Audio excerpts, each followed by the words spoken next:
आदाब नाजरीन, इस्तकबाल है आप सबका। मैं हूं कुर्बान अली, हाजिर हूं आज का मुद्दा लेकर। मुल्क की कई रियासतों में नकदी की भारी किल्लत देखी जा रही है। ATM में कैश खत्म हो गया है। पिछले 2 दिनों से मुल्क में हड़कंप मचा हुआ है। दारुल हुकूमत दिल्ली में भी लोग पैसे निकालने के लिए दर दर भटक रहे हैं। साथ ही साथ यूपी, बिहार, मध्य प्रदेश, गुजरात, आंध्र प्रदेश, तेलंगाना और कर्नाटका में नकदी की किल्लत देखने को मिल रही है। इस बीच गुजरात समेत कई रियासतों के बैंकों में नकदी निकालने की लिमिट भी तय कर दी गई है। हालांकि सरकार ने दावा किया है कि मुल्क में कैश की कोई कमी नहीं है और जो भी दिक्कत है उसे 1 हफ्ते भर में दूर कर लिया जाएगा। ऐसे में सवाल यह है कि दावों के बावजूद क्यों नहीं सुधर रहे हैं हालात? क्या बैंकिंग सिस्टम चलाने वाले अफसरान को हालात का अंदाज़ा नहीं था? और सबसे बड़ा सवाल यह कि कैश की किल्लत के पीछे क्या कोई साजिश है?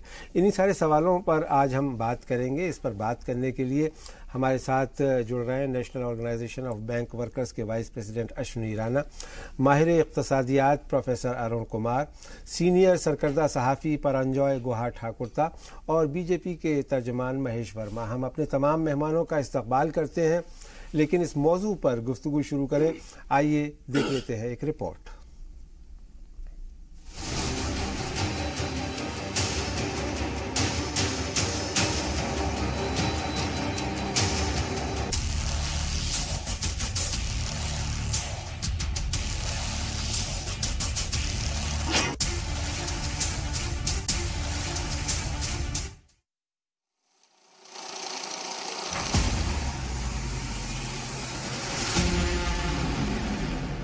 मुल्क की 12 रियासतें कैश की किल्लत से जूझ रही हैं। यूपी से लेकर बिहार, गुजरात, झारखंड, मध्य प्रदेश, छत्तीसगढ़ जैसी रियासतों के शहरी और देही इलाकों में लोग नोट का इंतजार कर रहे हैं। हालांकि RBI का दावा है कि सरकारी खजाने में कैश की किल्लत नहीं है। सरकार भी लगातार दावे कर रही है कि मुल्क में माकूल कैश दस्तयाब। जहाँ तक पैसे की कमी ऐसी कुछ भी बात नहीं है, बल्कि आज भी लगभग 1.5 लाख करोड़ से अधिक करेंसी हमारे पास है और जहाँ उसकी आवश्यकता होगी हम उसको पूरा करेंगे। मुल्क की कई रियासतों में ये सीजन फसल की कटाई का है। अक्षय तृतीया के बाद शादियों का सीजन भी शुरू हो रहा है। ऐसे में कैश की किल्लत ने लोगों की परेशानी और बढ़ा दी है और सरकारी दावों के बावजूद आम आदमी को ATM से कैश नहीं मिल रहा। ATMs में कैश अवेलेबल नहीं है। हम हमेशा जाते हैं पर वहाँ पे कैश नहीं होता है। लंबी लाइनें लगी होती है, अगर होती भी है तो हम स्टूडेंट्स हैं, we don't carry so much of cash. पैसे नहीं निकल पा रहे। कितनी दिक्कत होती है? काफी दिक्कत होती है। इस ब्रांच में तो काफी है। करीबन 7-8 ATM में धक्के खाने के बाद तब जाके एक ATM में कहीं मिलता है। पैसा ATM में रहने के बावजूद भी पॉकेट में पैसा नहीं रह पा रहा है। इसके चलते हम लोग कितना परेशान है वो हम ही लोग समझ रहे हैं। कैश की किल्लत ने लोगों को नोटबंदी की याद दिला दी है। लोग अपना काम छोड़कर कैश का इंतजाम करने में जुटे हैं। उधर अपोजिशन पार्टियां भी इस पर सवाल खड़े कर रही हैं और कैश की किल्लत को नोटबंदी का असर बता रही हैं। कि जब से नोटबंदी हुई है, नोटबंदी के बाद सामान्य स्थितियां नहीं हो पाई हैं और वो गलत कदम उठाया गया था, वो आज परेशान कर रहा है पूरे देश को। कैश की किल्लत से सवाल ये उठता है कि क्या बैंकिंग सिस्टम चलाने वाले अफसरान को हालात का अंदाजा नहीं था? क्या अचानक आई कैश की किल्लत वाली मुसीबत के पीछे कोई साजिश है? और बड़ा सवाल ये कि आखिर तमाम दावों के बीच हालात क्यों नहीं सुधर रहे? ब्यूरो रिपोर्ट, जी सलाम। इस मौजू पर गुफ्तगू शुरू करें। आइए उससे पहले हम आपको ये भी बता दें कि हमने इस पूरे मामले पर एक पोल किया है जिसका नतीजा हम प्रोग्राम के आखिर में आपको बताएंगे। लेकिन बहस की शुरुआत करते हैं। परंजॉय गुहा ठाकुरता साहब, मैं सबसे पहले आपसे शुरुआत करना चाहूँगा कि आप माहिर इक़्तिसादियात हैं, बरसों से आप जर्नलिज़म कर रहे हैं, ख़ास करके इकनॉमिक जर्नलिज़म, और नोटबंदी के बाद से जो हालात रहे हैं उससे बखूबी वाकिफ़ हैं। ये जो क्राइसिस हुआ है इस वक्त में, इसकी कोई वजह समझ में नहीं आती। वजीर ख़जाना शिव प्रताप शुक्ला साहब कह रहे हैं कि हमारे पास भरपूर कैश है, 1.5 लाख करोड़ से ज़्यादा का कैश उन्होंने बताया है, लेकिन फिर भी मुल्क एक तरह से जैसे इसको झटका लगा है, ठहर सा गया है। कहा जा रहा है कि हफ्ता भर लगेगा हालात को मामूल पर आने में। क्या कहेंगे आप? कुर्बान जनाब, आपने बिल्कुल ठीक कहा। किसी को आज भी मालूम नहीं है ये अचानक क्यों हुई। वित्त मंत्री अरुण जेटली जी ने कहा अचानक लोगों का डिमांड यानी मांग बढ़ गया कैश के लिए। अचानक कैसे बढ़ सकते हैं जी? और 10, 12, 15 का कारण दिखा रहे हैं। आपने भी दिखाया, फसल काट रहे हैं, फसल के लिए जरूरत है, लोग का शादी हो रहे हैं, और लोग बोल रहे हैं कि भाई कर्नाटक में चुनाव है, चुनाव का पहले लोग जमा कर रहे हैं, होर्डिंग चल रहे हैं 2000 नोटों का। मध्य प्रदेश का मुख्यमंत्री शिवराज चौहान जी ने यह भी कहा एक षड्यंत्र है क्योंकि अचानक 2000 रुपए का नोट गायब हो गए। असली बात है कि ये सरकार का कमियां, और कमियां क्यों, एकदम एक तरह से इनका एकदम फेलियर, और पूरा जो बैंकिंग का जो व्यवस्था है। देखिए, वित्त मंत्री है, उसका एक department of bank financial services होता है, उसके बाद भारतीय रिजर्व बैंक होते हैं, और उसके बाद बहुत सारे बैंक होते हैं। इन सारे संस्थाओं के बीच जो एक तरह से एक कोऑर्डिनेशन का जो जरूरत है, एक दूसरे के साथ जानकारी देना है, हम तो आश्चर्य हो गए। अभी नोटबंदी का 1.5 साल के बाद लोगों को फिर याद आ गई नोटबंदी की। सरकार कह रहे नोट का कमियां नहीं है, फिर क्यों इतना लंबा कतार है जी? इतने सारे राज्यों में एटीएम के बाहर कहीं ना कहीं किसी ने ठीक तरह से इसका जो प्रबंधन करना चाहिए, जो मिसमैनेजमेंट है, ये हम सामने देख रहे हैं। ठीक, प्रोफेसर अरुण कुमार, आप क्या कहेंगे? क्योंकि परंजय गुहा साहब कह रहे हैं कि मिसमैनेजमेंट है, इसके अलावा और कोई ऐसी वजह नहीं नजर आती कि जिसकी वजह से एटीएम से कैश गायब हो जाए, लंबी लंबी लाइनें लग जाएं, लोग परेशान हो जाएं, और बैंकों में भी दिक्कत आ रही है क्योंकि जाहिर है कि लोगों को आदत है एटीएम से निकालने की। मैंने आज सुबह कई बैंकों में जाकर के कोशिश की एटीएम से कि पैसा निकाल लूं, लेकिन नहीं निकाल पाया। आपकी राय में क्या वजह हो सकती है? देखिए, ऐसा है कि हमको समझना पड़ेगा कि ये कैश पब्लिक के पास आता कैसे है। ये रिजर्व बैंक ऑफ इंडिया जो है वो प्रिंटिंग करता है, और प्रिंट करके फिर वो बैंकों को सप्लाई करता है। बैंक एटीएम के द्वारा या कैशियर के द्वारा पब्लिक को सप्लाई करते हैं। तो जो आज करेंसी इन सर्कुलेशन जिसको हम कहते हैं कि कितना कैश उपलब्ध है मार्केट में, बाजार में लोगों के पास, वो 18 लाख करोड़ रुपए से थोड़ा ऊपर है। और जब नोटबंदी जिस समय हुई थी उस समय भी करीब 18 लाख करोड़ रुपए के करीब था। तो यानी कि कैश तो है मार्केट में। अब सवाल उठता है कि वो कितनी तेजी से घूम रहा है। जैसे कि मैं बाजार जाता हूं, कोई चीज खरीदता हूं तो मैं कैश देता हूं, तो दुकानदार आगे जाके होलसेलर को कैश देता है, वहां से खरीदता है, वो जाके प्रोड्यूसर को देता है, तो जो करेंसी है वो सर्कुलेट करती रहती है। तो ये दो चीजें हैं, एक तो कितनी करेंसी है और दूसरा कितनी तेजी से वो घूम रही है बाजार में। अगर उसके घूमने का जो तरीका है उसमें कुछ रुकावट आ जाए तो एकदम से कैश की शॉर्टेज हो जाती है। कैश है लेकिन शॉर्टेज हो जाती है क्योंकि लोग उसको होल्ड कर रहे हैं। तो अगर कोई ऐसी खबर आती है जिससे कि लोग समझते हैं कि अब कैश शायद आगे उपलब्ध ना हो या कोई परेशानी आ जाएगी, तो वो कैश ज्यादा रखने लगते हैं। तो अगर आप मान लें कि 18 लाख करोड़ रुपए के करीब जो है पब्लिक में है और 10% लोग एक्स्ट्रा होल्ड कर लें तो 1,80,000 करोड़ रुपए की एक्स्ट्रा डिमांड आ जाती है। तो करेंसी होते हुए भी 1,80,000 करोड़ रुपए की जो शॉर्टेज आती है। और आरबीआई जो है वो ज्यादा से ज्यादा 1-2-3 हजार करोड़ रुपए रोज मार्केट में डालेगा, तो 1,80,000 करोड़ रुपए की जो सप्लाई है उसको फुलफिल नहीं कर सकता। तो अब सवाल उठता है कि ये ऐसा हुआ क्यों कि इस समय लोगों ने ज्यादा करेंसी होल्ड करनी शुरू कर दी।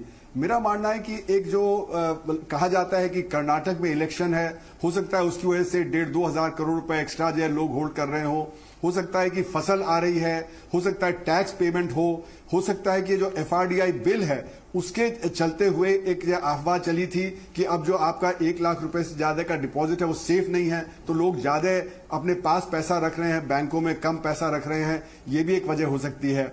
और भी वजह हो सकती है कि टैक्स पेमेंट इस समय ड्यू होता है मार्च 31 को, उसकी वजह भी हो सकती है। तो ये तो सरकार हमें बताए कि किस वजह से लोगों के ये जहन में आया है। एक और चीज है कि एनपीएस के चलते हुए लोगों का विश्वास बैंकों में कम हो गया है और उसकी वजह भी हो सकती है कि लोग इस समय ज्यादा कैश होल्ड कर रहे हैं। तो कई वजह हो सकती है जिसकी वजह से कैश ज्यादा होल्ड कर रहे हैं, और अगर हर एक परिवार 10% ज्यादा होल्ड करे तो एकदम से कैश की शॉर्टेज आ जाएगी, और उसको ओवरकम करने के लिए आरबीआई को ज्यादा करेंसी मार्केट में रिलीज करनी पड़ेगी। तो अगर आरबीआई इस समय बैंकों के साथ अच्छा कोऑर्डिनेशन करता होता तो ये शायद प्रॉब्लम इतनी नहीं होती। वो तो मुझे लगता है कहीं बैंकों का कोऑर्डिनेशन आरबीआई के साथ, वहां पे एक समस्या है 2000 के नोट कम छपने या छपाई बंद होना, वो भी एक अपने आप में कारण है। तो इस तरह से कई कारण हो सकते हैं, जैसे कि परंजॉय ने कहा। जी अरुण जी, आपने मैं आऊँगा आपके पास में दोबारा। अश्विनी राणा साहब, आप बैंक वर्कर्स ऑर्गेनाइजेशन के वाइस प्रेसिडेंट हैं कन्फेडरेशन के, आपकी नज़र में, क्योंकि आपका तो बैंक से सीधे तौर पर ताल्लुक़ है, जो कारण गिनाए गए, जो वजूहात बताई गई अभी परंजॉय गुहा ठाकुरता साहब ने और प्रोफेसर अरुण कुमार ने, क्या इसके अलावा भी कुछ और वजूहात हैं? आपको क्या लगता है? नहीं, अरुण जी ने और प्रोफेसर साहब ने जो कारण बताए हैं जी, वो वाजिब हैं। 2000 के नोट पिछले साल छपने बंद हो गए, लेकिन उसमें से बहुत से मात्रा के नोट जो है सर्कुलेशन से बाहर होकर डंप हो गए, लोगों ने होल्डिंग कर लिया। 200 के नोट नए छपे, लेकिन वो बैंकों में आए, लेकिन एटीएम कैलिब्रेट नहीं हो सके, इसलिए वो एटीएम में जा नहीं सके। क्रॉप सीजन है, व्यापारियों ने पैसा निकाला फसल खरीदने के लिए, वो किसान के पास गया नहीं, गया है तो वो वापस बैंक में नहीं आया, सर्कुलेशन में नहीं आया। इलेक्शन भी एक बड़ा कारण हो सकता है कि उसमें पैसा शिफ्ट हुआ। लेकिन इसके अलावा जो एफआरडीए बिल के ऊपर बात हुई, वो भी अपोजिशन पार्टियों ने एक जो अविश्वास पैदा किया ग्राहकों के बीच में, जनता के बीच में, और उसमें बैंकों की यूनियन का भी बहुत रहा। लेफ्ट की यूनियन ने उसमें प्रचार किया, ग्राहकों को बताया कि आपका पैसा, यदि हमने ही उन लोगों को बताया कि आपका पैसा सुरक्षित नहीं है, और फिर ये पीएनबी का फ्रॉड हो, एनपीओ, ये सब मुद्दों के कारण जो एक अविश्वास बैंकों में लोगों को लगा, वो भी एक कारण है। बैंकों से आउट फ्लो बहुत हो गया, इन फ्लो नहीं है। लेकिन उसके लिए जिम्मेवारी अगर देखी जाए तो सबसे बड़ी जिम्मेदारी रिजर्व बैंक की थी, जो डे टू डे मॉनिटर करता है कैश का, क्योंकि जो भी बैंकों की करेंसी चेस्ट में पैसा है वो सारा रिजर्व बैंक का है और डेली उसकी मॉनिटरिंग वो करता है। उसने नहीं किया। 1 महीना पहले कुछ जगह पर कैश इनफ्लो कम होने के कारण बैंकों ने आरबीआई को कहा था कि पैसे की कमी है, आप हमें और पैसा दीजिए, लेकिन रिजर्व बैंक सोता रहा, जिसके कारण कि आज ये इतनी बड़ी समस्या सामने आई है। महेश वर्मा साहब, आप हुक्मरान जमात भारतीय जनता पार्टी के तर्जुमान हैं। अभी यहाँ बहुत सारी जो वजूहात गिनाई गई, ये कोई भी सियासी लोग नहीं हैं और हुकूमत को इल्ज़ाम लगाने के लिए नहीं यहाँ बैठे हुए हैं, बल्कि जो वाजिब वजूहात हो सकती हैं उनका उन्होंने जिक्र किया। क्या आपकी नज़र में इसकी जिम्मेदारी किसकी है? नहीं, हमारे पैनलिस्ट जो भी है और जो चीज़ों को उन लोगों ने पॉइंट आउट किया है वो हाईली अप्रिसिएटेड है, या गुहा साहब हो या प्रोफेसर अरुण कुमार साहब हो या राणा साहब हो। उन सब चीज़ों से हमें कोई मतलब हम उन सब चीज़ों से कहीं डिसएग्री नहीं है, उनसे असहमत नहीं है। लेकिन सबसे बड़ी बात यह है कि जब देश के वित्त मंत्री ये कह रहे हैं कि भाई कैश की कोई कमी नहीं है, आरबीआई की तरफ से भी यही चीज़ आ रहा है कि भाई हमारे पास उस तरह का कोई क्राइसिस नहीं है जो कि एकदम से उसको बताया जा रहा है। इसी प्रकार से स्टेट बैंक ऑफ इंडिया के चेयरमैन कहते हैं कि भाई हमारे तो कुछ स्टेटों में करेंसी ज़्यादा है। अब इस तरह के जब चीज़ें हैं हमारे पास और उसके बावजूद भी ये क्राइसिस नज़र आ रही है, तो जो एक बात आप कह रहे हैं कुछ हद तक, जो अभी जैसे प्रोफेसर अरुण कुमार साहब ने भी जो एक बात कही कि भाई कहीं ना कहीं कोई एक रीजन है, कोई एक कॉज है जो अचानक, ये मतलब कोई नेचुरल कॉज नहीं है, ये आर्टिफिशियल कॉज है जो क्रिएट किया गया है जी। तो वो कहीं ना कहीं हमें भी शक है कि कुछ लोगों ने ऐसा, ये किसी वजह से, या वो इलेक्शन हो सकता है या किसी तरह से और कोई कारण हो सकता है, क्योंकि पिछले साल भी सेम यही सिचुएशन था। पिछले साल ये सिचुएशन नहीं हुआ था। नहीं सर, मैं ये कह रहा हूँ कि आपकी इत्तला के लिए ये सिचुएशन नहीं था। कुर्बान साहब, मैं कुछ और कह रहा हूँ। मैं ये कह रहा हूँ कि पिछले साल भी डिमांड और सप्लाई का जो था चैन, वो इसी प्रकार से था जी। इस साल चुनाव है, इलेक्शन है, कुछ मुद्दों को गर्म करना है, कुछ चीजों को इस तरह से हमें करके लेके जाना, उस जनता को क्या परेशानी हो रही है उससे किसी पार्टी का लेना देना नहीं है। आज ये देखिए, हाय तौबा और छाती पीटने के अलावा इस पे क्या किया गया। जी, आप जो कह रहे हैं वो मैं समझ रहा हूं कि जिस तरफ आप इशारा करना चाह रहे हैं, आप इसको एक सियासी मामला बनाने की कोशिश कर रहे हैं, लेकिन आप चूंकि बरसरे इख्तदार हैं, हुकूमत में हैं, इसलिए जिम्मेदारी आपकी बनती है। हमने वजीर ममलिकत, वजीर खजाना शिव प्रताप शुक्ला साहब को ये कहते हुए सुना कि साहब हमने कमेटी बना दी है, वो कमेटी पता नहीं कब उसकी रिपोर्ट आएगी और कब उसके सही वजूहात का पता चलेगा, लेकिन इतना जरूर है कि ये, जैसा आप खुद भी मानते हैं कि ये कोई नेचुरल कैलेमिटी नहीं है, ये मैन मेड क्राइसिस है। और जैसा यहाँ कहा गया कि अगर बैंकिंग सिस्टम, खास करके आरबीआई और दूसरे बैंक और हुकूमत के बीच में सही तालमेल होता तो शायद शादी के इस मौसम में, जबकि हमारे उत्तर भारत में, नॉर्थ इंडिया में लोग अपनी बेटियों की, बहुओं की शादियां कर रहे हैं, तो ये दिक्कत ना आती। इसका क्या जवाब है? नहीं, ये तो पिछले साल भी शादी ब्याह थे, सब थे, ऐसा नहीं है कि इसी साल शादी ब्याह। तो पिछले साल ये कैश क्राइसिस नहीं हुआ था। मैं यही कह रहा हूँ, नोटबंदी के बावजूद, सुनिए, नोटबंदी के बावजूद, यूपी के इलेक्शन होने के बावजूद ये क्राइसिस नहीं था, पंजाब के इलेक्शन होने के बावजूद ये मालूम नहीं था ना कि इतनी बड़ी शिकस्त मिलने वाली है। जी, इतना बड़ा, ये देखिए, ये अच्छा, तो आप कह रहे हैं कि इसके पॉलिटिकल रीजन है, आप सिर्फ एक ही बात कह रहे हैं। आप मुझे ये बताइए, हमारे पास कैश पूरा है जी, हमारे बैंक ये दावा कर रहे हैं कि कई स्टेट्स, ये जो स्टेट्स आप देख रहे हैं, मध्य प्रदेश, तेलंगाना, आंध्र प्रदेश, यहाँ इलेक्शन होने वाले हैं। इन इलेक्शन की वजह से, महेश जी प्लीज इस तरह से ऐसा आर्ग्यूमेंट मत दीजिए। मैं आपको मेरे मन में तो मेरी जो आशंका है, नहीं आशंका वो मैं जाहिर कर सकता हूँ ना प्रधान साहब, या उस पर भी रोक है? नहीं रोक नहीं, वो तो कर दिया, लेकिन आप अपनी जिम्मेदारी को बिल्कुल दूसरी तरफ ढाल दे रहे हैं। अपनी जिम्मेदारी कोई मानने को तैयार नहीं। पूरी उस जिम्मेवारी को हम ये कह रहे हैं कि हम पूरी जिम्मेवारी के साथ इस बात को कहने के लिए तैयार हैं कि हमारे पास कैश है, जितनी डिमांड है। लोगों को परेशानी हो रही है साहब, आपने नोटबंदी कितनी बार आप लोगों का इम्तिहान लेंगे? मैं वही कह रहा हूँ कि वो लाइन में लगे हुए परेशान हो रहे हैं। कश्मीर से फुटेज आ रहा है, मैं देख रहा हूँ मैं कि बारिश में लोग खड़े हुए हैं। वही मैं कह रहा हूँ कि जो बारिश में लोग खड़े हैं या जिनको परेशानी हो रही है, जिनको दिक्कत हो रही है, उसी का निदान हम निकालने की कोशिश कर रहे हैं। हमें जब तक समझ में नहीं आएगा कि गलती किस पार्ट पे हुई है, हम उसको कैसे करेक्ट करेंगे। हमें करेक्ट करने का जो है वो तो मानने को तैयार नहीं है कि उनकी तरफ से कोई गलती हुई है, और ये हम लोगों को ये हम लोगों की ये नियति है कि हम ये झेलने के लिए तैयार रहें। हो सकता है इससे बड़ा भी और कोई झटका लगे, लेकिन आप चूंकि इकोनॉमी को बहुत अच्छे से समझते हैं और जिस कोऑर्डिनेशन की आप बात कह रहे थे, वो कोऑर्डिनेशन में कमी कहाँ है, हो सकती है? देखिए, यही तो दुख की बात है। एक तरह से एक ब्लेम गेम अभी चलेगा।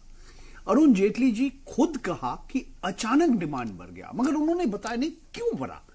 देखिए, फिर वित्त मंत्रालय भारतीय रिजर्व बैंक को कहेंगे, भारतीय रिजर्व बैंक बैंकों को कहेंगे, मगर असली बात है कि कोऑर्डिनेशन नहीं है। देखिए, आज एटीएम में कैश ने उत्तर प्रदेश में भी नहीं, बिहार में भी नहीं, वहां पे तो चुनाव नहीं हो रहे जी, ठीक है, मान लिया कि हाँ कर्नाटक में चुनाव हो रहे हैं।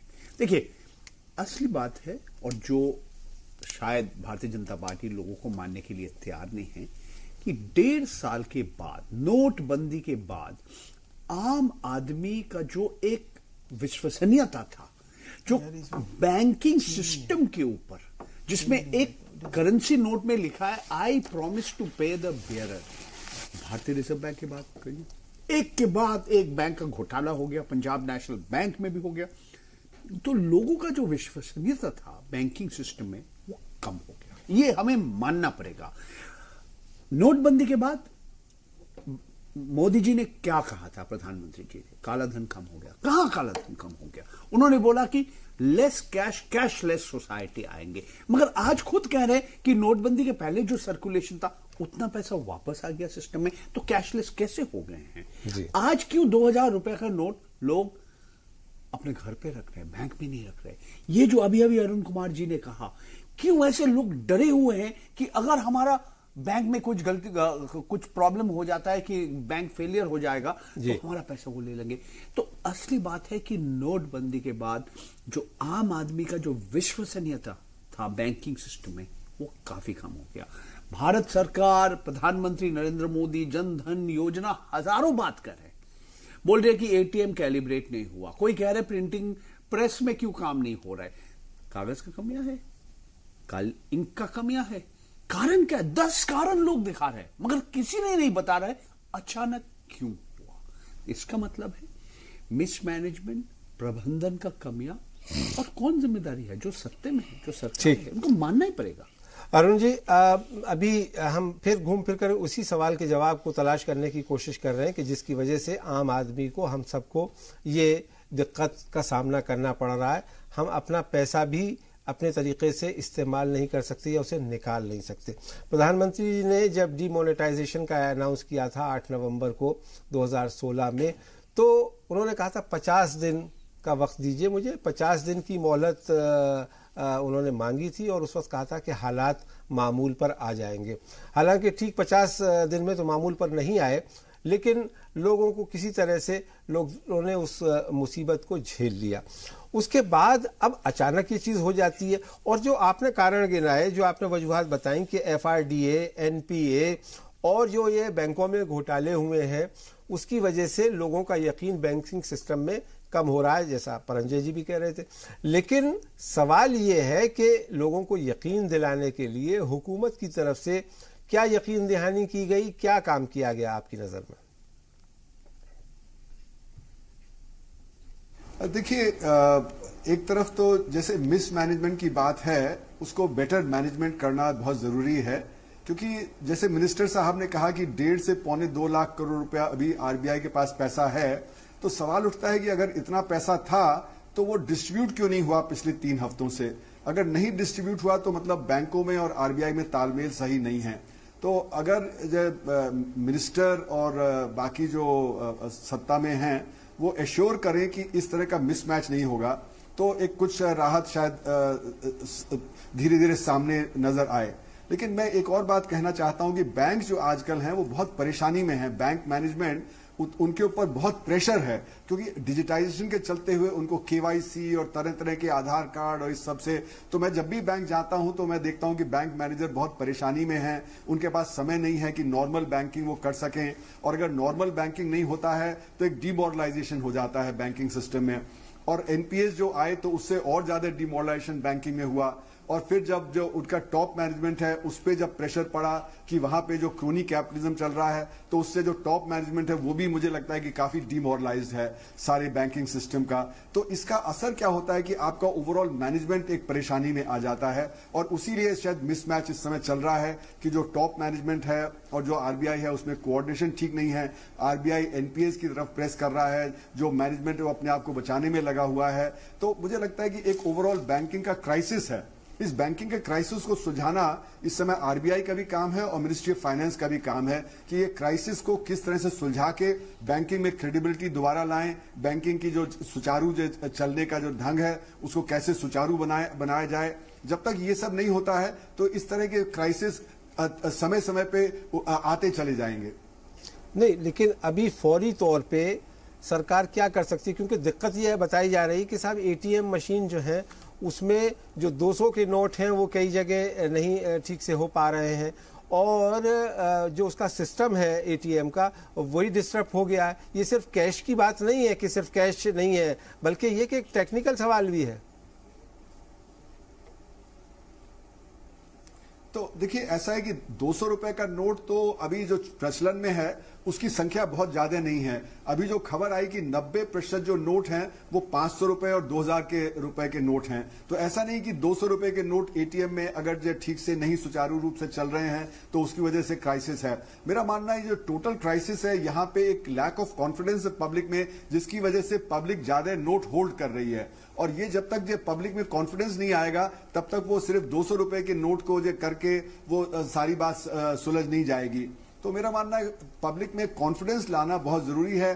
बैंकों का सुचारू चलना वो बहुत जरूरी है। और जो जहां पे ये एक जो 2000 रुपए के नोट या 500 रुपए के नोट जहां पे अटके हुए हैं, वहां पे देखना पड़ेगा कि किस वजह से अटक गए हैं, और जो आरबीआई के पास पैसा अतिरिक्त है 1,70,000 करोड़ रुपए, उसको कैसे जल्दी से जल्दी बैंकों में और उसमें एटीएम्स में लाया जाए, और कैशियर्स को ज्यादा जो इंस्ट्रक्शंस हो कि वो ज्यादा पैसा जो डिस्ट्रीब्यूट करें, तब जाके शायद समस्या थोड़ा काबू में आए। जी अश्विनी राणा साहब, अभी आपने इसकी वजूहात गिनाई कि साहब जो लेफ्ट पार्टी से एफिलेटेड यूनियन हैं उनके कॉल की वजह से, अपोजिशन पार्टीज के कैंपेन की वजह से ये क्राइसिस हुआ।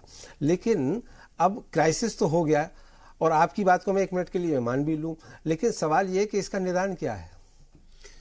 इसका निदान यही है कि इमीडिएटली एक तो सरकार को ये देखना चाहिए, उनकी जो इंटेलिजेंस है कि अगर बड़ी संख्या में पैसा निकला है बैंकों से तो वो कहाँ गया है, उसकी भी जांच की जरूरत है। यानी वो सही दिशा में सर्कुलेशन में जा रहा है या कहीं डंप हो रहा, तो वो एक बहुत बड़ा फेल्यूर है इंटेलिजेंस एजेंसी का। दूसरा, रिजर्व बैंक को जो मॉनिटरिंग करता है उसकी भी मॉनिटरिंग को और आगे ले जाने की जरूरत है, क्योंकि वो तुरंत प्रभाव से जहां एक्सेस कैश है पॉकेट्स में से वहां पर डिप्लॉय करे जहां पर जरूरत है। तो ये दो अगर चीजें होती हैं तो मुझे लगता है इस समस्या से जल्दी जो है निपटा जाता है। और आगे आने वाले दिनों में जनता से, अपोजिशन पार्टी से भी हमारी निवेदन है कि बैंकों के प्रति लोगों में अविश्वास ना पैदा किया जाए। बैंक सुरक्षित है, लोगों का पैसा भी सुरक्षित है। अगर हम इस अविश्वास पैदा करेंगे तो वो राजनीति नहीं होगी, वो देश का ही नुकसान होगा, बैंकों का नुकसान होगा। किसी भी बैंक को आज तक सरकार ने डूबने नहीं दिया। लोगों का पैसा जो है एनपीए हो जाए, फ्रॉड हो जाए, उसके बाद भी पैसा सुरक्षित है। तो ये सभी की जिम्मेवारी बन जाती है कि बैंकों में जो विश्वास है वो जनता का बनाए रखें। आप बने रहें, यहाँ हमें रुकना होगा एक छोटे से ब्रेक के लिए, जल्द हाजिर होते हैं। और कैश क्रंच पर, ये जो नकदी की कमी हो गई है, किल्लत हो गई है, इस पर हमारी ये बहस जारी रहेगी। एक छोटा सा ब्रेक, जल्द हाजिर होते हैं।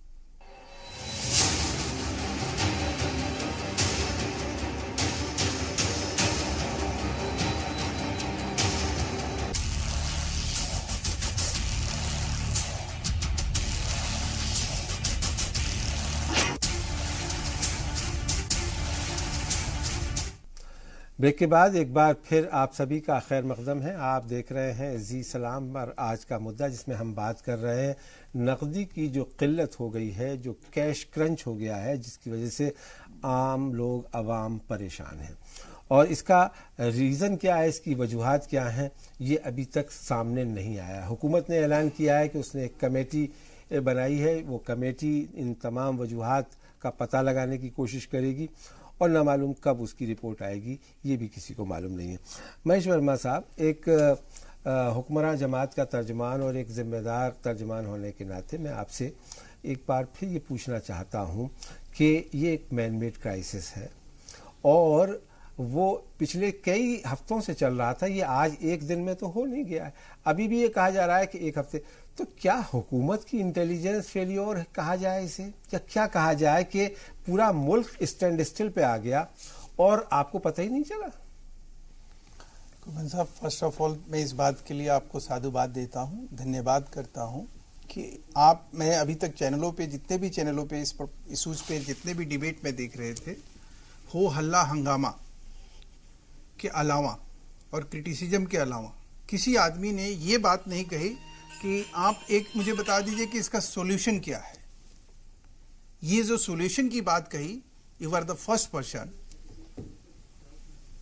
और ये मुझे सुन के अच्छा भी लगा कि आज के डेट में कहीं ना कहीं हम सॉल्यूशन की खोज में लगे हुए हैं, कोई ना कोई सॉल्यूशन की बात तो कर रहा है। तो सॉल्यूशन की एक तो पहले मैं आपको ये कहूंगा कि ये जो प्रॉब्लम आई है ये अचानक आई है। अचानक तो नहीं आई सर, आप ये मानिए या ना मानिए, ये अचानक हमारे हिसाब से तो अचानक ही है, हमारे सामने तो अचानक ही है।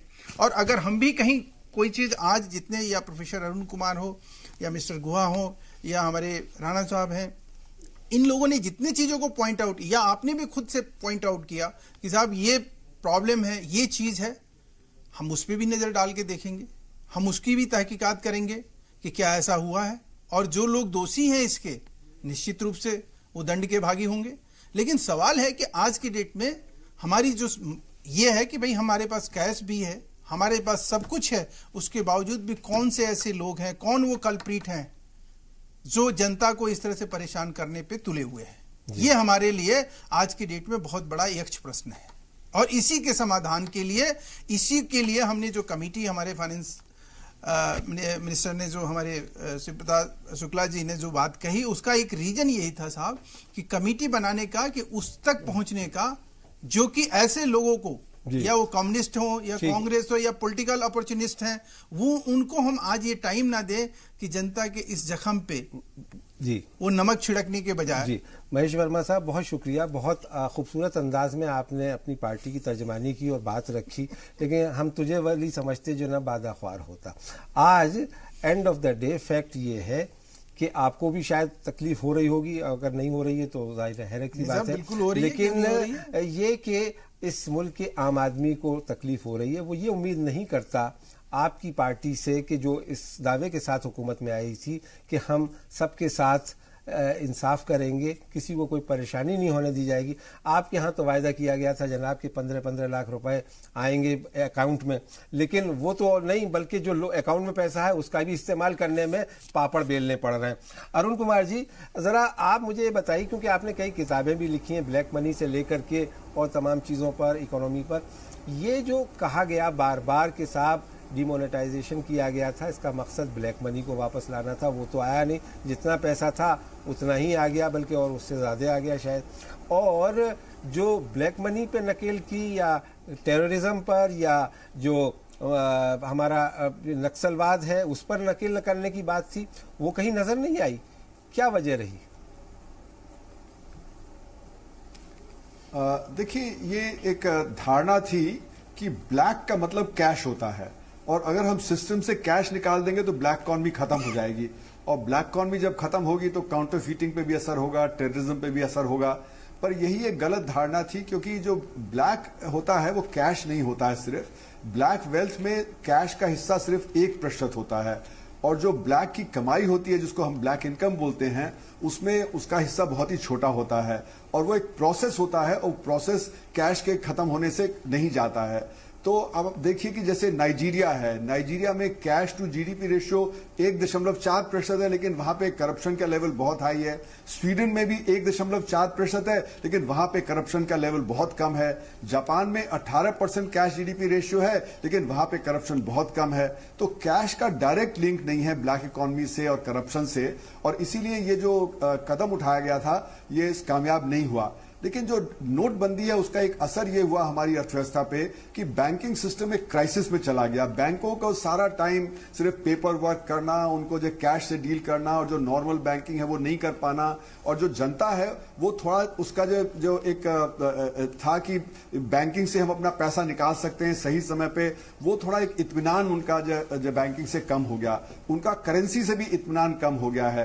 तो एक जो सारा सिस्टम है, सिस्टम में एक परेशानी का दौर है। तो जहां कोई रूमर उठती है कि थोड़ा सा कैश की कमी है, तो एकदम से परिवार जो थोड़ा ज्यादा कैश रखने लगता है। तो जैसे मैंने कहा कि 18 लाख करोड़ रुपए है इस समय जो पब्लिक के पास, जो परिवारों के पास है, जो बिजनेसेस के पास है, अगर वो पैनिक में आके 10% भी जो कैश को होल्ड करने लगते हैं तो तुरंत 1,80,000 करोड़ रुपए की अतिरिक्त डिमांड हो जाती है, और उतना पैसा तुरंत बैंकिंग सिस्टम में नहीं आ सकता है। हालांकि रिजर्व बैंक ऑफ इंडिया के पास जो मिनिस्टर साहब कह रहे थे कि 1,75,000 करोड़ रुपए है, तो अगर वो सारा का सारा तुरंत आ जाता तो शायद इतनी परेशानी नहीं होती, पर लेकिन उसको करने में भी काफी समय लगता है, तुरंत वो पैसा नहीं आ जाता है सारे जो करेंसी चेस्ट में और बैंकों के पास। तो मेरा मानना है कि जो नोटबंदी हुई उसका असर, रेजिडुअल असर अभी भी पड़ रहा है, क्योंकि जो लोगों के दिमाग में है, जो बिजनेसेस के दिमाग में है कि किसी भी समय परेशानी आ सकती है और किसी भी समय हमें इस परेशानी का सामना करना पड़ सकता है, तो कैश ज्यादा होल्ड कर रहे हैं, और ये एक वजह है इस समय। परंजय गोहाय ठाकुरता साहब, आप इत्तेफाक करते हैं जो प्रोफेसर अरुण कुमार कह रहे हैं, और इसमें आप कुछ जोड़ना चाहेंगे? बिल्कुल सहमत हूं मैं प्रोफेसर अरुण कुमार के साथ। 1.5 साल पहले जब प्रधानमंत्री नरेंद्र मोदी जी टेलीविजन में रात कुछ घंटों में बोला कि 86% जो कैश इन सर्कुलेशन है ये गैर कानूनी हो गया, एक झटका लगा जो अर्थव्यवस्था के ऊपर, उसके असर आज भी लोगों, आम आदमी को मिल रहा है। देखिए, जो सत्य में है ये जो आज एटीएम में कैश नहीं है, जो लोग परेशान हैं, आप जो सत्य में वो क्या उनका लोकप्रियता के बढ़ रहे हैं? नहीं बढ़ रहे हैं। मगर क्या हुआ उस समय आपने कहा कि कालाधन कम हो जाएगा। अब अभी तक कोई किसी के पास कोई सबूत नहीं कि कालाधन का इस्तेमाल लोग कम कर दिया, और कैश का वही कैश इकोनॉमी आप खुद कह रहे, जितना कैश था उतना कैश वापस आ गया। फिर दोबारा आपने कहा जाली नोट जो आतंकवादी इस्तेमाल करते हैं वो कम हो जाएगा, वो भी नहीं हुआ। कैशलेस तो नहीं हुआ। आपने 15 लाख का बात किया, हाँ जे कालाधन वापस आ जाएगा, सब गरीब परिवार को हर परिवार के पास 15 लाख रुपए, वो तो अमित शाह जी ने खुद कहा, ये एक तरह से जुमला था, चुनावी जुमला था। तो देखिए एक जो विश्वसनीयता जो कम हो गया, इसका और भी कारण है। पंजाब नेशनल बैंक में एक जबरदस्त एक फ्रॉड हो गया, और नीरव मोदी देश से बाहर चले गए, मेहुल चोकसी जी देश से बाहर चले गए, पता नहीं आएंगे कि नहीं, वापस नहीं आएंगे शायद। मगर जो विश्वसनीयता है और भी कारण है जिसके लिए खराब हो गया। जैसे अरुण कुमार जी ने बात किया, ये एनपीए आज 9 लाख करोड़ रुपए के आसपास एनपीए नॉन परफॉर्मिंग एसेट्स, मतलब जो बैंक ने लोन दिया, वो उसका कर्ज दिया, वो वापस नहीं आया। कौन जिम्मेदार है? जो बड़े बड़े पूंजीपति है, सबसे कॉर्पोरेट घराने के सबसे बड़े बड़े जो कॉर्पोरेट घराना है, इन लोग ज्यादा से ज्यादा पैसा लिया और ये वापस नहीं दिया। तो पूरा जो व्यवस्था है बैंकिंग सिस्टम के ऊपर, जो विश्वसनीयता है, वो आम आदमी का जबरदस्त घट गया। और इसकी वजह से इसी के एक आज हम देख रहे हैं, इसके ऊपर आप देखिए कि प्रबंधन का कमियां, मिसमैनेजमेंट के लिए अचानक कैसे हो सकता है? एक साल पहले तो नहीं था, अचानक कैसे हो सकता है कि रातारात एक राज्य नहीं 6-8 राज्य में बैंकों में कैश नहीं है? ये भारतीय रिजर्व बैंक बोल रहा है कि कैश है, मगर एक जगह से एक जगह कैश नहीं पहुंच रहे। 10 कारण लोग दिखा रहे हैं कि इस कारण, मगर असली कारण अचानक क्या है? जो भाई साहब ने अभी कहा इंटेलिजेंस फेलियर, इसका मतलब आपका इंटेलिजेंस कैसा इंटेलिजेंस है? इसको आप क्या इंटेलिजेंस कहेंगे? ठीक, अश्विनी राणा साहब, अभी प्रोफेसर अरुण कुमार और परंजय गुहा ठाकुर दोनों इकोनॉमी के माहिर हैं। खास करके प्रोफेसर अरुण कुमार साहब ने तो कई किताबें इस पर लिखी हैं, उनका पूरा अध्ययन है। ये जो बातें कही गई, ये कहीं ना कहीं जो अविश्वसनीयता, अविश्वास, गैर यकीनी सूरत हाल इस मुल्क में पैदा हुई, उसमें ये फैक्टर भी तो जिम्मेदार होंगे ना? बिल्कुल, मैंने भी पहले वो कहा था जी, लेकिन अरुण जी ने भी कहा कि जो मकसद था नोटबंदी का, वो सारे नोट वापस आ गए, सारा कैश ब्लैक नहीं होता। उसके बारे में मैं एक बात जोड़ना चाहूंगा, वो मेरा बयान नहीं है, पूर्व इनकम टैक्स कमिश्नर विश्व बंधु गुप्ता, उन्होंने बहुत पहले ये बड़े ऑथेंटिकली कहा था कि यूपीए गवर्नमेंट के समय पर कम से कम 5 से 6 लाख करोड़ रुपया जो है डुप्लीकेट पैसा बिना रिजर्व बैंक की सहमति के उन्होंने पंप किया। जी, कितना? 5 लाख से ज्यादा करोड़ जो है वो पैसा उन्होंने डुप्लीकेट नोट जेन्युइन थे लेकिन आरबीआई के उसमें नहीं था, और उन्होंने मार्केट में डाला। इसी कारण से जितना पैसा सर्कुलेशन में था उतना क्या उससे ज्यादा आया। अभी भी पुरानी करेंसी नेपाल में पड़ी है, भूटान में पड़ी है, और बहुत से लोगों के पास पड़ी है, आए दिन पकड़ी जाती है। यानी कांग्रेस ने वो जो अर्थव्यवस्था का सत्यानाश किया वो आज दिख रहा है। एनपीए के बारे में भी गुहा जी ने कहा कि एनपीए है, लेकिन आप देखिए कि एनपीए क्यों है, क्यों हुए एनपीए, किस कारण से? अरे वो बढ़े इसलिए कि जो पहले एनपीए थे, जो लोन उस समय यूपीए के समय दिए गए, वो पैसा नहीं चुका रहे। ठीक है, मैं इस पे आपका अरुण जी का भी जवाब लूंगा, लेकिन यहाँ हमें रुकना होगा एक और छोटे से ब्रेक के लिए। जल्द हाजिर होते हैं। आप देख रहे हैं जी सलाम पर आज का मुद्दा।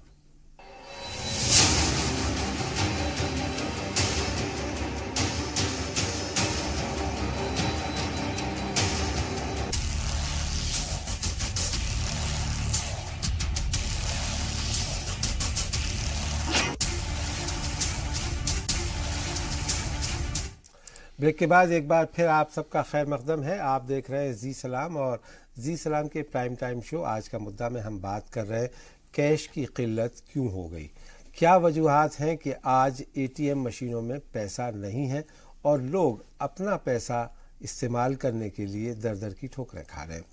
ब्रेक पर जाने से पहले अश्विनी राणा साहब ने कहा था, अरुण कुमार जी, कि साहब 5 लाख करोड़ रुपया डुप्लीकेट लफ्ज उन्होंने इस्तेमाल किया कि वो डुप्लीकेट पैसा बैंक में डाल दिया गया। ये मेरे लिए खबर है, क्या आप इसे तायीद करेंगे इस बात की कि जो अश्विनी राणा साहब ने कहा वो सही है, और उसके क्या मुज़मरात और असरात हुए? देखिए, ऐसा तो कहीं सुनने में नहीं आया कि इस तरह से 5 लाख करोड़ रुपए डुप्लीकेट है जो आरबीआई ने इशू किया है और जिसका मतलब सारे अकाउंट में कहीं अकाउंट में नहीं आया है। मैंने ऐसी बात नहीं सुनी जी। उन्होंने विश्व बंधु गुप्ता जी हाँ, विश्व बंधु गुप्ता जी थे, इनकम टैक्स के कमिश्नर थे, लेकिन उनको भी कहां से पता लगेगा? सवाल उठता है, सवाल ये उठता है कि उनको भी कहां से ये पता लगेगा कि ऐसा हुआ? वो तो आरबीआई के आंकड़ों से ही पता लगेगा कि ऐसा हुआ या नहीं हुआ, और जब तक कि आरबीआई के आंकड़े ऐसे निकल के नहीं आते हैं तो ऐसा कुछ कहना बड़ा कठिन है कि इस तरह के 4 से 5 लाख करोड़ रुपए डुप्लीकेट नोट मार्केट में सर्कुलेट कर रहे थे।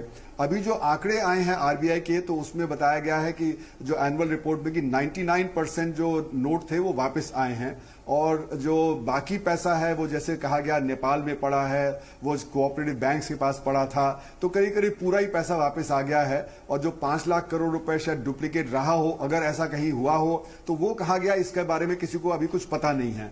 तो मेरा मानना है कि वो तो एक साइड इशू है, और वो इस समय ये जो नोट शॉर्टेज है इसके से ताल्लुक नहीं रखता है। नोट के शॉर्टेज की वजह कुछ और है, और मुझे लगता है कि उसके ऊपर हमें फोकस करना चाहिए, ना कि एक साइड इशू में डाइवर्ट होना चाहिए कि इतना पैसा कहीं डुप्लीकेट था। अगर ऐसा है तो मतलब आरबीआई पे बहुत बड़ा एक लांछन है। जी महेश वर्मा साहब, नहीं, ये चूंकि नोटबंदी के ऊपर बात हो रही थी प्रोफेसर साहब, इसलिए उन्होंने कहा कि नोटबंदी का मतलब जो जितनी भी बुराइयां उसकी की जा रही हैं अभी, या जो चीज़ बताया जा रहा है, जो आज नोटबंदी को फिर से इससे कनेक्ट करके देखा जा रहा है, उसके ऊपर इन्होंने कहा कि भाई नोटबंदी को आप इतना भला बुरा कह के और आज भी सारी चीज़ों का ठिकरा उसी के ऊपर फोड़ रहे हो, तो अच्छा है कि ये भी समझने की कोशिश करो जी कि इस बात का कोई सिर पैर नहीं ना महेश जी, क्योंकि ये बात कही गई, अगर ऐसा था तो आपकी गवर्नमेंट को इस पे एक वाइट पेपर लाना चाहिए था, सूरत हाल लोगों को बतानी चाहिए थी। अब तो ये नहीं है, 4 साल से का अरसा हो गया, आपकी हुकूमत 4 साल पूरा करने जा रही है और 5वें साल में दाखिल होने वाली है।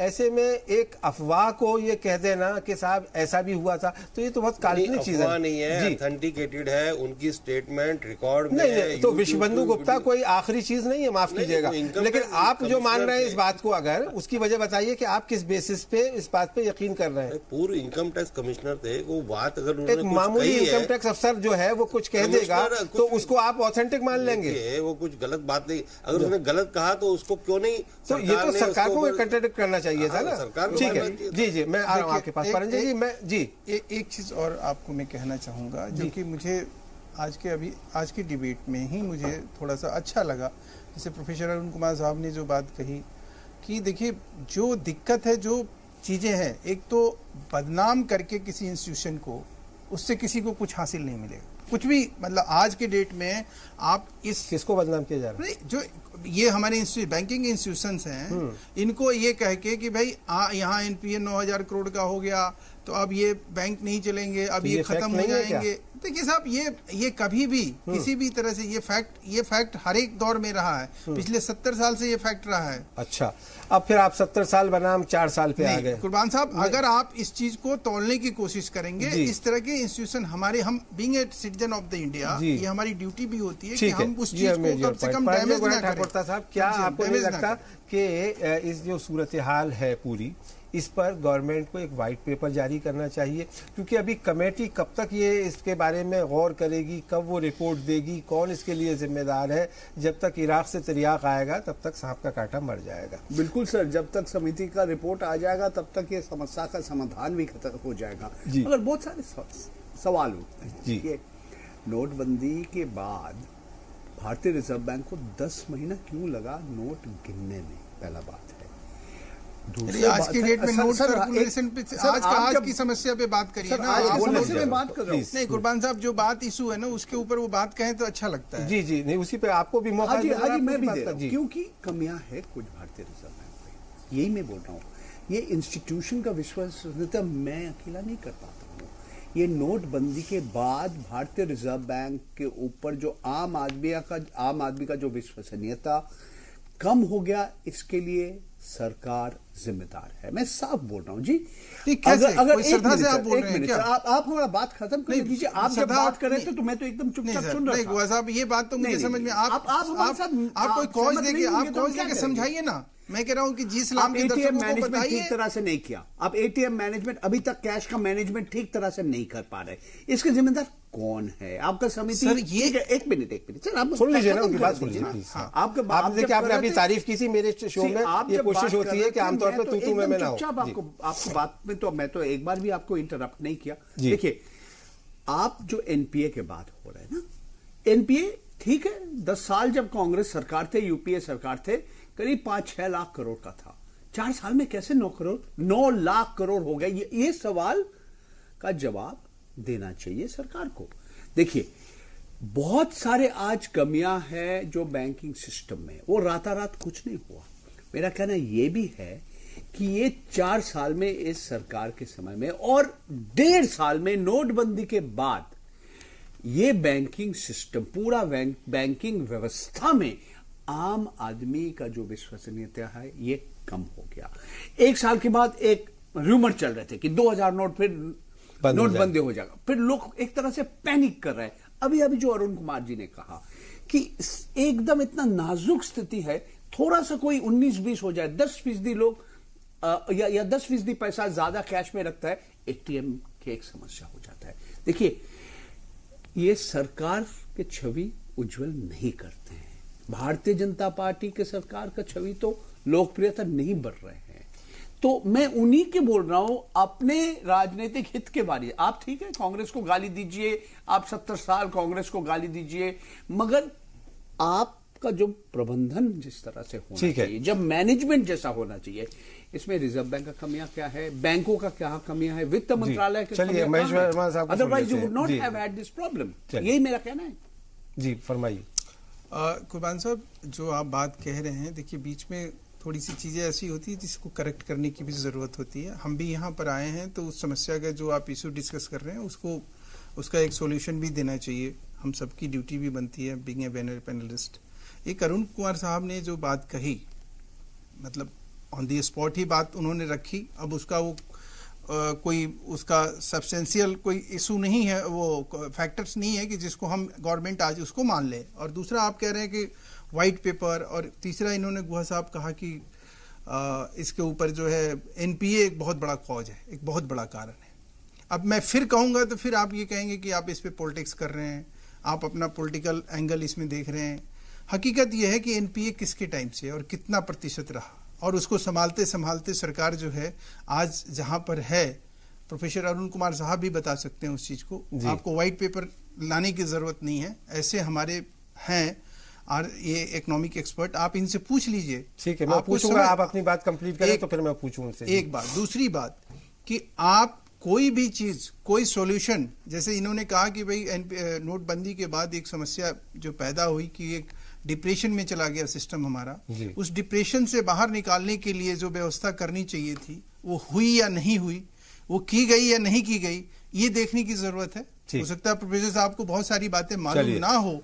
अब रही बात तीसरी कि रिजर्व बैंक और बैंकों के बीच में आज की डेट में जो मिसकम्युनिकेशन हुआ है, या किसी वजह से इंटेलिजेंस की जो गुहा साहब बात कर रहे हैं, एक तरफ तो ये कह रहे हैं कि भाई एनपीए कारण है, आप ही ने कही थी जी, उन्होंने भी कहा सर। जी इंटेलिजेंस की बात मैंने नहीं कही। इंटेलिजेंस की बात इंटेलिजेंस फेलियर हुआ, आपने कहा, राणा साहब ने कहा, मैंने नहीं कहा, उन्होंने किया। अच्छा ठीक है, चलिए हम इस पर बिल्कुल हमारा ये मानना है कि देखिए जो कुछ भी है एनपीए और इंटेलिजेंस, ये जो भी फैक्टर्स हैं जो ये आज के कारण कॉज गिनाए जा रहे हैं, मैं इन सब से अलग एक बात कहना चाह रहा हूं, और वो ये कि इमीडिएट इस प्रॉब्लम का यही सॉल्यूशन है कि सरकार इसको जितना जल्दी बैंकों को ये डायरेक्शन दे और इसको कड़ाई के साथ आज की डेट में इसको प्रोफेसर अरुण कुमार इसको निपटा जाए। आपके सामने कई सवाल, मेरा काम आसान कर दिया, महेश वर्मा साहब ने रख दिया। आपका फाइनल कमेंट कि क्या एनपीए का जो रेशो बताया जा रहा है जो यूपीए का है या ये है, क्योंकि फैक्ट्स हैं, फैक्ट्स तो फैक्ट्स रहेंगे, उसको कोई बदल नहीं सकता है। और दूसरी चीज़ ये है कि आखिर इस मसले का हल, फिर मैं कहूँगा क्योंकि हम सब परेशान हैं इसको लेकर के, कुछ तो देश को रास्ता दिखाइए आप। देखिए, एनपीए की बात जो है तो वो जैसे परंजोय ने कहा कि वो बढ़ते चले जा रहे हैं और उसके पीछे बढ़ते चले जाने के पीछे कई पॉलिसी इश्यूज भी रिलेटेड हैं कि हम हाई कॉस्ट इंफ्रास्ट्रक्चर की तरफ जा रहे हैं और गरीब जनता है वो उसका पे नहीं कर पाती है, तो इसलिए जो हमारे इंफ्रास्ट्रक्चर प्रोजेक्ट्स हैं वहां पे लॉस बढ़ता चला जा रहा है, वो चाहे रोड प्रोजेक्ट्स हो, वो चाहे पावर के हों, वो चाहे स्टील के हों। तो कुछ मेरा मानना है कि यहाँ पे हमें सोचना पड़ेगा कि किस तरह का इंफ्रास्ट्रक्चर गरीब देश के लिए सही रहेगा और किस तरह से हम जो क्रोनिक कैपिटलिज्म बैंकों में है उसको कैसे कंट्रोल में ला सकते हैं और किस तरह से अकाउंटेबिलिटी जो बैंक्स की है उसको कैसे बढ़ाई जा सकती है। तो ये चीजें एनपीए के बारे में मुझे लगता है बहुत जरूरी है। दूसरी बात मैं कहूंगा कि अगर समाधान ढूंढना है तो जो रिजर्व बैंक ऑफ इंडिया और बैंक्स हैं उनके बीच में तालमेल बहुत जरूरी है कि वो बढ़ाया जाए। और जो सरकार की नीति रही है कि हम लेस कैश इकोनॉमी की तरफ जाएंगे और लेस कैश इकोनॉमी की तरफ जाने के लिए उन्होंने कहा कि हम कैश को स्क्वीज करेंगे जिससे कि लोग खुद ही ज्यादा इलेक्ट्रॉनिक की तरफ जाएं। तो ये भी एक समस्या है कि बैंक्स में कंफ्यूजन है क्योंकि बैंक्स को कहा गया है कि आप लिक्विडिटी को कंट्रोल करके रखिए, आप उसको कम रखिए। आरबीआई को भी कहा गया तो 2000 रुपए के नोट है उसकी प्रिंटिंग बंद कर दी गई। तो कहीं एक पॉलिसी में कंफ्यूजन है कि कितना लिक्विडिटी मार्केट में आए, कितना लिक्विडिटी को कंट्रोल किया जाए। इस कंफ्यूजन को भी कंट्रोल करना पॉलिसी मेकर के लिए और आरबीआई के लिए बहुत जरूरी है। जब तक ये नहीं होगा तब तक सुचारू रूप से करेंसी का सर्कुलेशन अर्थव्यवस्था में नहीं होगा। बहुत बहुत शुक्रिया प्रोफेसर अरुण कुमार, परंजय गुहा ठाकुरता, महेश वर्मा साहब और अश्विनी राणा साहब हमारे साथ इस बहस में शामिल होने के लिए। हम उम्मीद करते हैं कि आने वाले दिनों में आम लोगों के लिए कुछ राहत का पैगाम हुकूमत लेकर के आएगी और उन्हें अपने ही पैसे के लिए भिखारियों की तरह से लाइन में नहीं लगना पड़ेगा। आज के इस मुबाहिसे में मेरे साथ इतना ही, इजाज़त दीजिए। आदाब।